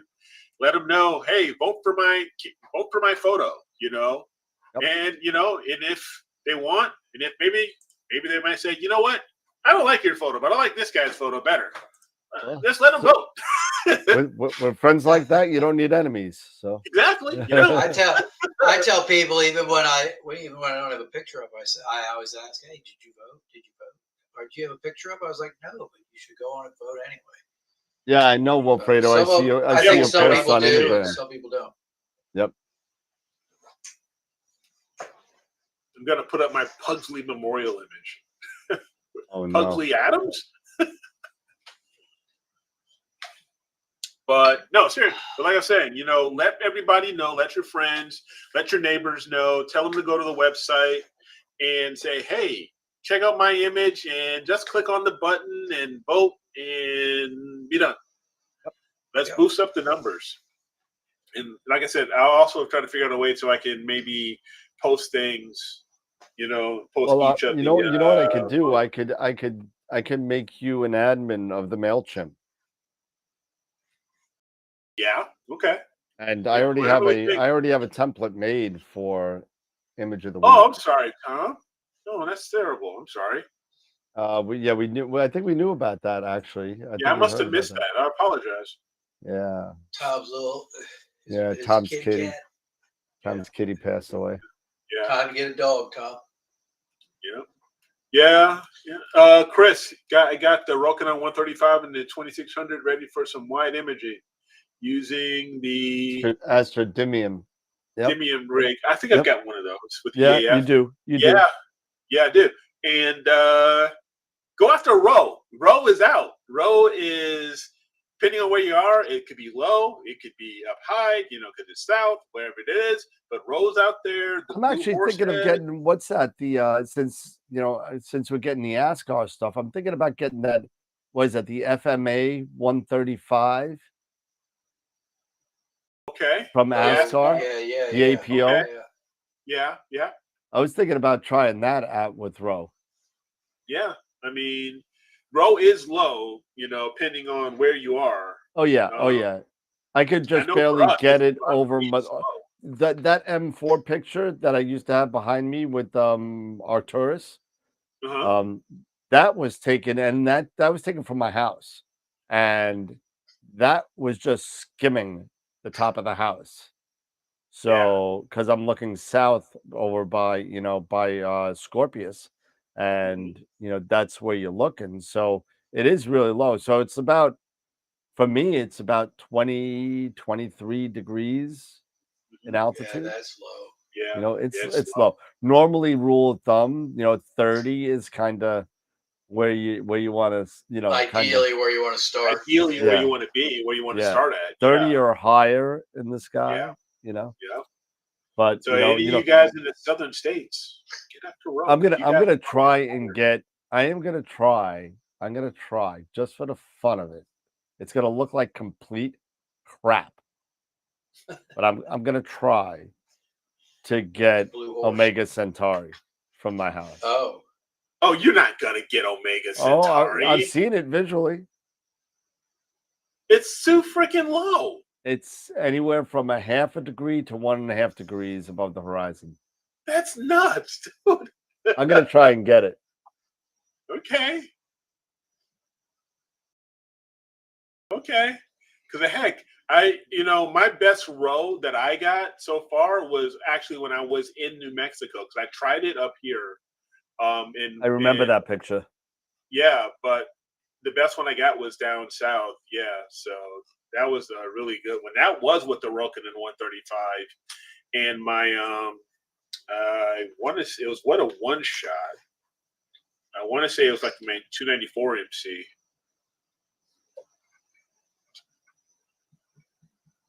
Omega gets about 8 degrees here. And where are you, Norm? Yeah.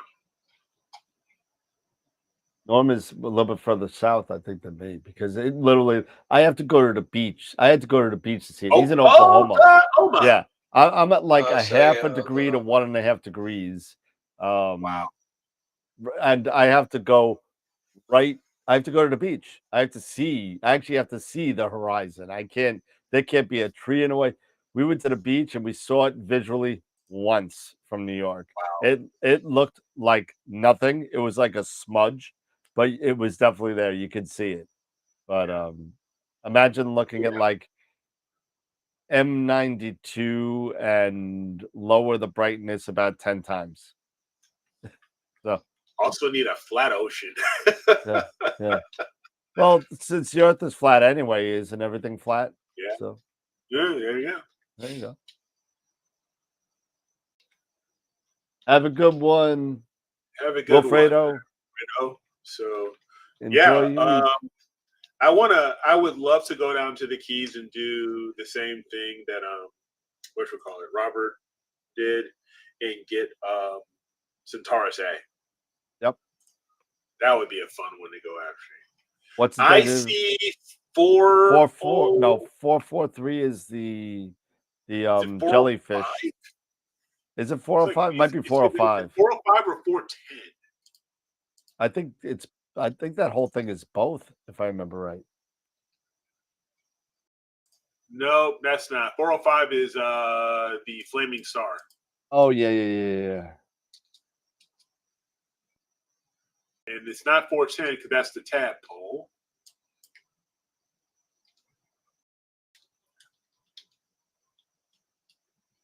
I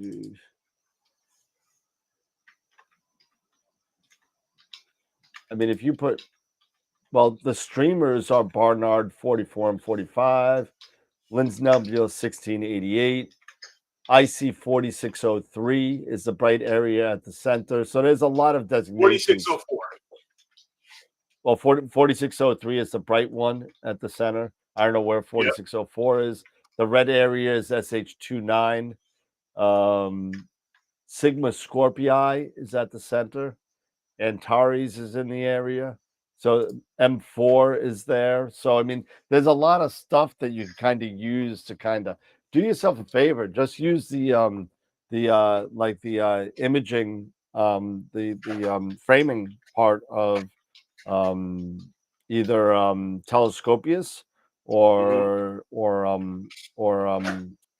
Right Nina or anything like that. And just kind of just take a look and see what the framing looks like on it, and just move it around. Then you won't have to worry about it. That's another one I want to go after again too. Is the blue horse head? Yeah, that's just right underneath it.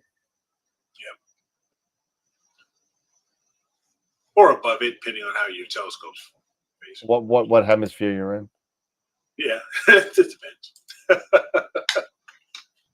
But no, that's a good one as well. That's a really, really nice reflection nebula with a mixture of dark nebulosity. But Rho is like all of that. And Trevor just did a video he was going after Rho. Where he rented, I guess, like an Airbnb or something. And I saw that. Yeah, I saw that. Yeah, he just did that recently. So it is a very, very popular target this time of year, like in June. It's a great target because it has so much color. Yeah, it's really cool. I can't get it. Too low for me, and the trees and everything is all in the way. So.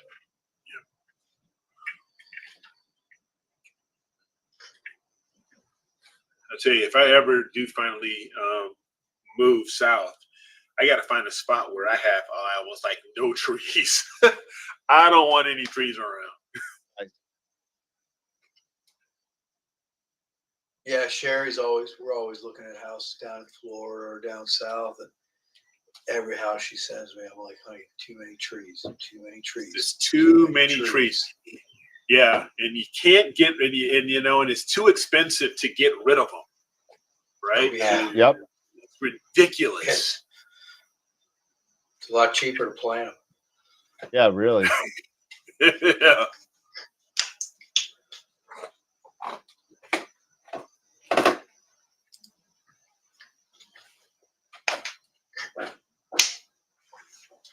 And I want a good view of the southern sky. Yeah, yes, I hear that. Absolutely. I mean, I get a great shot of the northern skies and everything. That's probably my best is facing north. But yeah, you can't beat the southern skies, the southern targets for sure.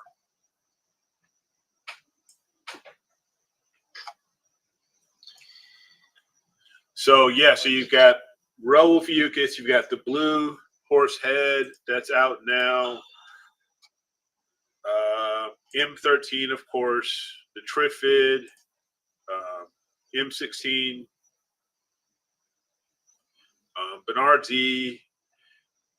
The Tulip is out now as well as the Crescent.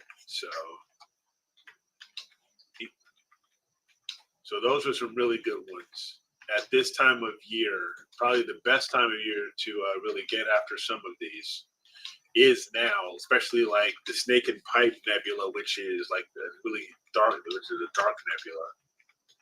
The Trifid as well, and the Lagoon.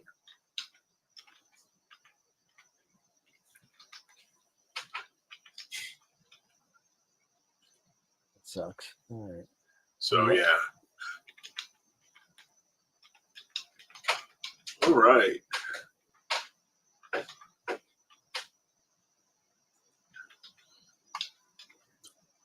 Well, we're getting close to time here, guys. Almost. Yep. It's been, good conversation. We're definitely going to plan on talking a bit more about monochrome and monochrome imaging on Friday. And don't forget, we've got get out there. I'm going to say it again. Get out here and vote. Boost those numbers up. Tell your friends, tell your family, tell everybody. So even tell people at work, all that stuff. What's going on in the chat? Anything in the chat? No. Chris is still working on the soap bubble. Yeah, that's a good one for looking up for Roe. Is slew over to Antares or M4. It's right there. I'll tell you. Let's see if I know I have a picture of that part of let's see. Where's my C drive? All right, Jackie. Have a great night. See you on Friday.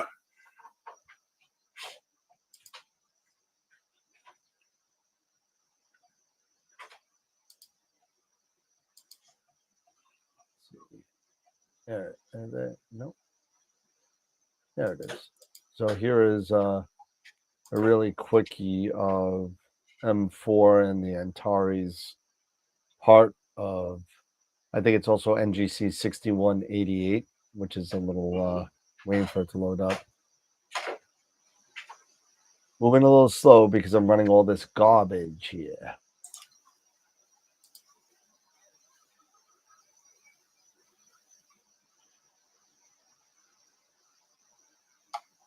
There we go. There you go. So that's yeah, that's cool. That's it right there. That's M4 and Antares, and that's the blue part of Roe. You got two nice globs there. You got M4 and there's a glob right there. I think that's 6188, if I remember right. I could be wrong, but I'm pretty sure that's what it is. And then nice. I got some. I thought this was pretty nice, actually. I think I did a decent job with this one. Yeah. The toughest thing about this whole picture was taming down Antares. That was the toughest. Oh yeah, I'll The bet. toughest. The halo of this went all the way out to like the top of the screen to like, you know, it was really bad. But I was able to lower that a little bit, but that's what I got. Just think if you had a nuke, the spikes would go across the screen probably. Oh, I'd take those out. I like them. I don't know. I'm not sure. I might grow to like them. I don't know. Maybe not. But I'm anxious to do the horse head. Yep. And see what the spike from the spikes from what was that scope? I think that scope was my Esprit 80, if I remember right. It's my 80 Esprit, I think. I'd have to look at the stats on it, but all right, fellas. Well, it's almost 10 o'clock. Yep. But so if you guys have any thoughts on, I don't know which way I'm going to go with the F4 or the F10 scope. I'm not sure yet. But if you have any input on it, let us know. Let us know because I'm curious. The solstice is tomorrow. Yes, I believe so. The 20th of June, if I remember right. Yeah, it's like 21st. The 21st. Is it the 21st? Yeah, I think it's the 21st. It's the first day of September. It's the first day of summer, which is also the solstice. Correct. Yeah. But you know what this also means is that you have your longest day of the year, which you get past that hump, then the nights start getting a little longer again. Actually, the summer solstice is tomorrow at 4:50 p.m. Oh, 4:50 p.m. Yep. Okay. So get past this hump, and apparently this is the earliest summer solstice for the next 228 years. Apparently.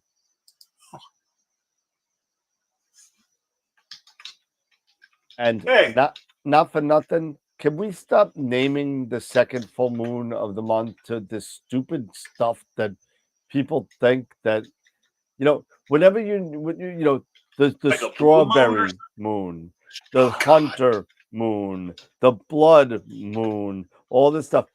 It makes no sense to me. This is such a con on everybody. No, the moon is not going to look like a strawberry, everybody.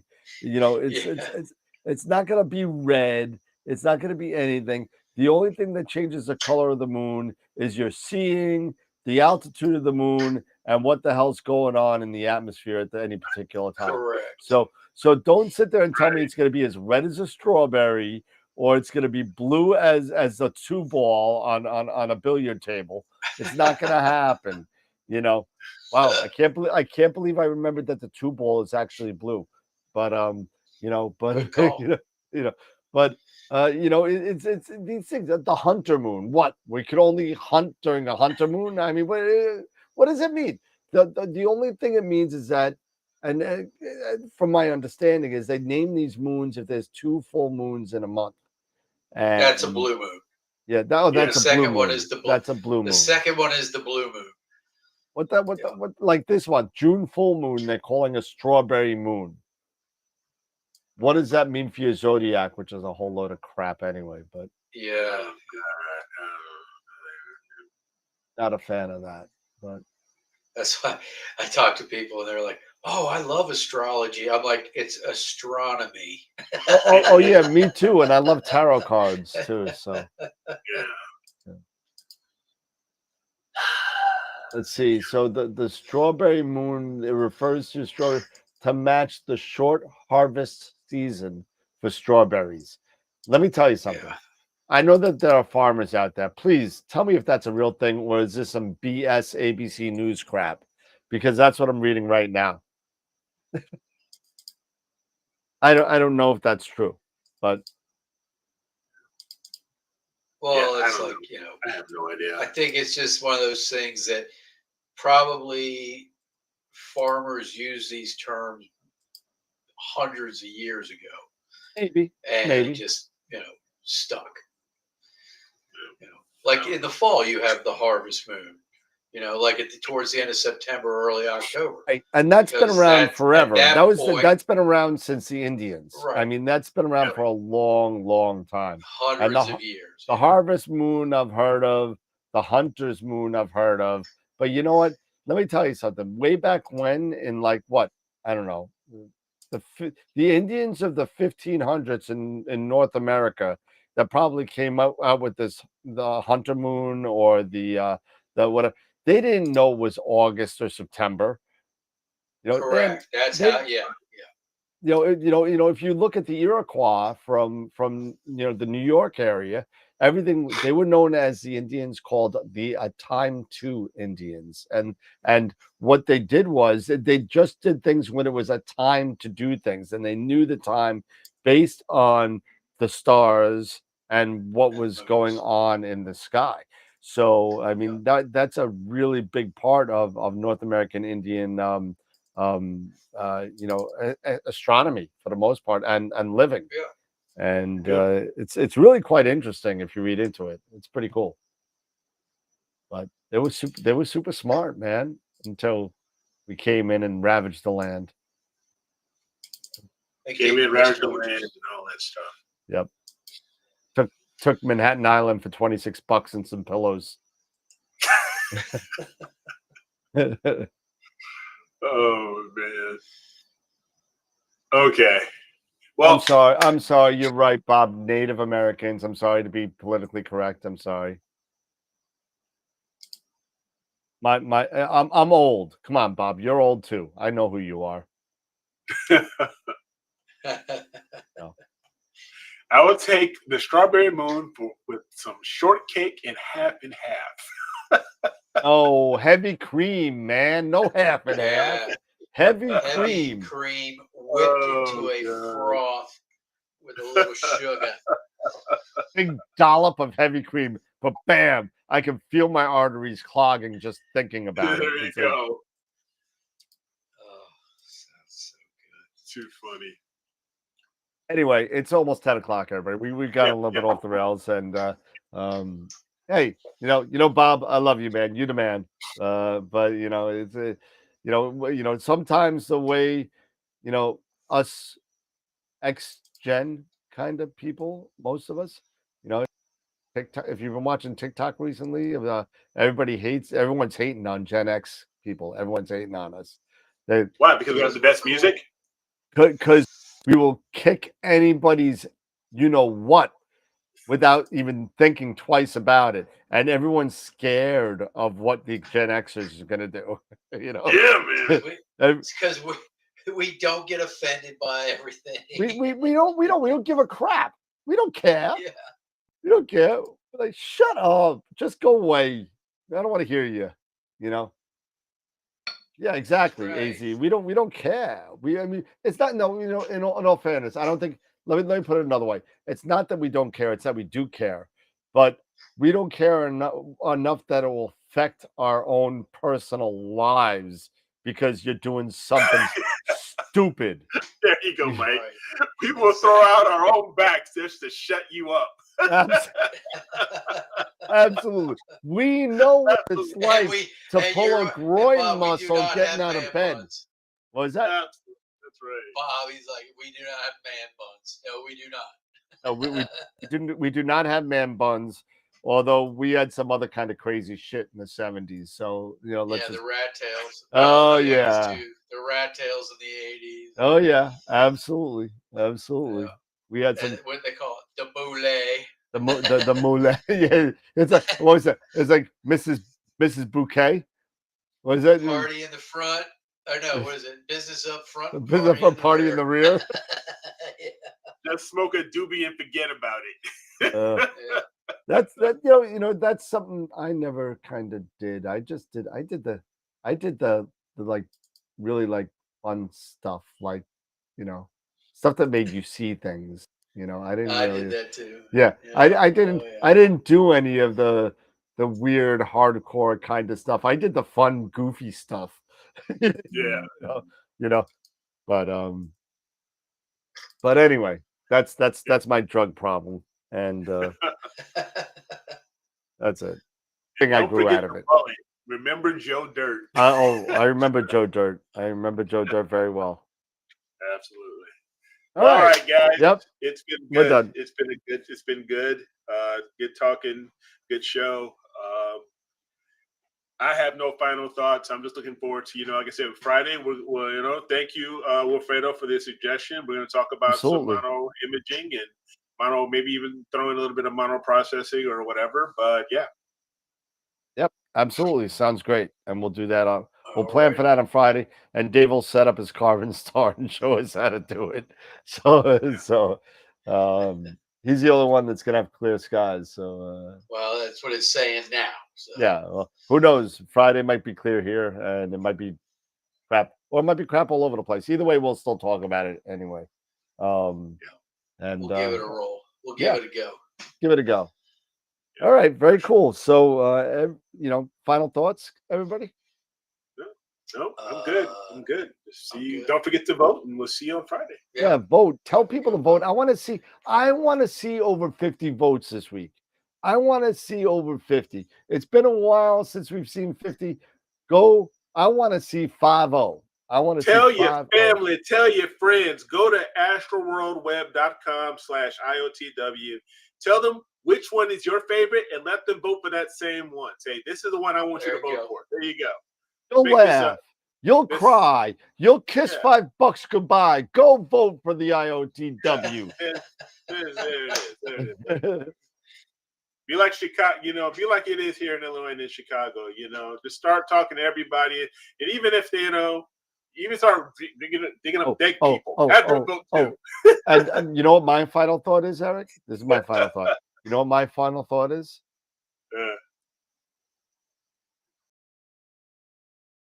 Spaceballs 2 is coming out. Oh, come on. Spaceballs original cast 2. Well, John Candy ain't gonna make it. Oh, obviously not. Yeah.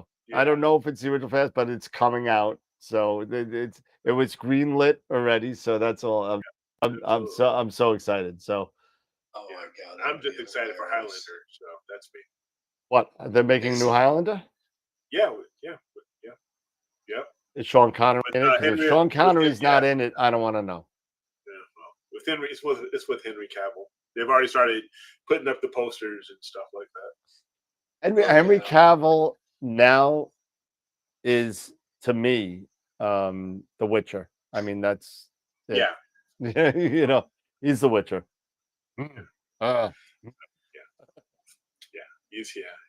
But no. Have a great one, guys. Have a great night, and see you guys on Friday. And absolutely. All right, everybody.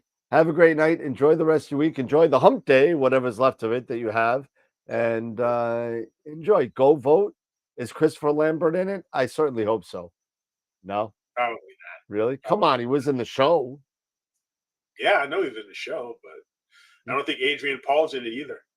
So. Which one's Adrian Paul? He's Duncan. He's from the show.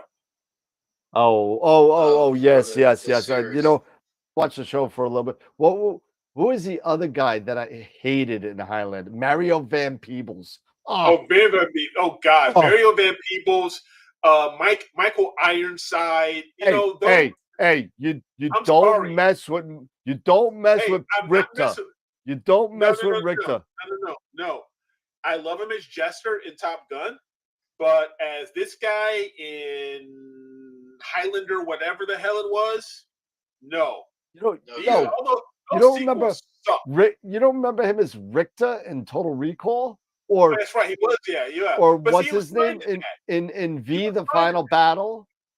Yeah, but see, he was, I remember V, the Final Battle. But or Starship Troopers. I mean, come on, the guy was awesome. Yeah, the whole, but he, I forgot one. I forgot the best movie. The best movie with Best movie with Michael Ironside.